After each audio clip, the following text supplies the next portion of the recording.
To our top story now. An official from the Ministry of Finance said on Tuesday that China shall further perfect its long-delayed fuel tax plan, and its introduction will wait until oil prices stabilize and Beijing comes up with a proper fuel price scheme.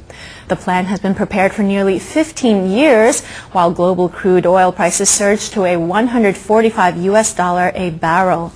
The official says the introduction of the fuel tax will be based on some essential preconditions, like relatively stable oil prices and a fuel price scheme. Experts predict the possible fuel tax would top 25%, charged on retail, gasoline, and diesel sales to replace road toll fees. And China will hold off for at least 3 months on a resource tax hike due to inflation worries. The move came after rumors of an imminent rise led to coal-related share prices tumbling.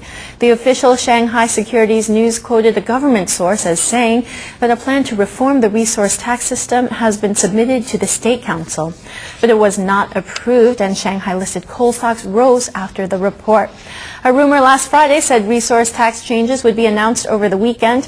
It also said authorities were considering levying the resource tax on a price basis rather than on a volume basis. And the tax rate will stand as high as 10%, exceeding the market anticipated 3 to 5%.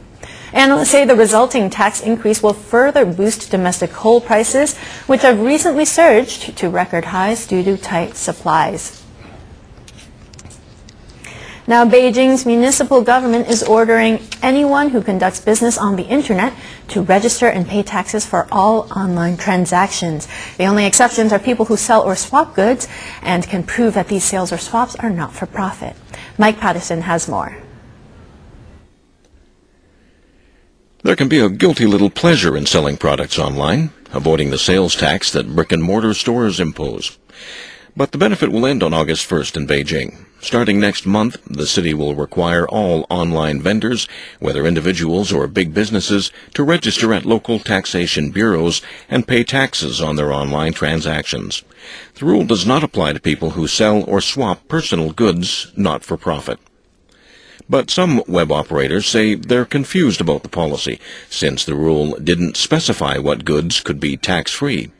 Some others argue that the new rule could hurt the profits and competitiveness of Beijing sellers. The Internet has no boundaries, so it will be quite difficult to enforce the rule.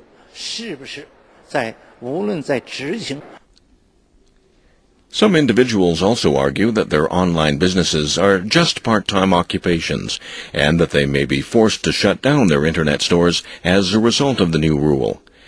China currently has 55 million internet shoppers, who each spend an average of 1,000 yuan online each year.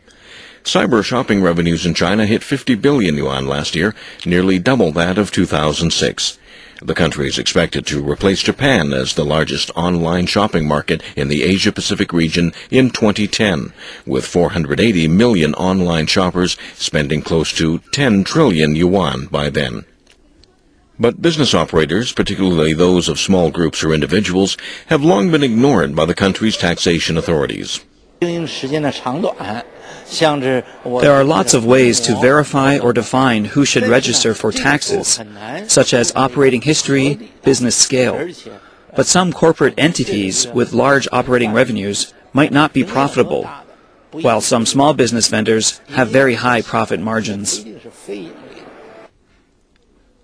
Experts believe the aim of the rule is to better regulate businesses and curb unscrupulous trading in China, not to kill the booming e-commerce market. They also suggest it's unfair to use regional regulations to control the borderless online market.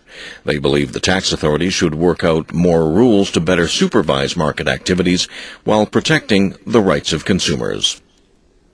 Mike Patterson, CCTV.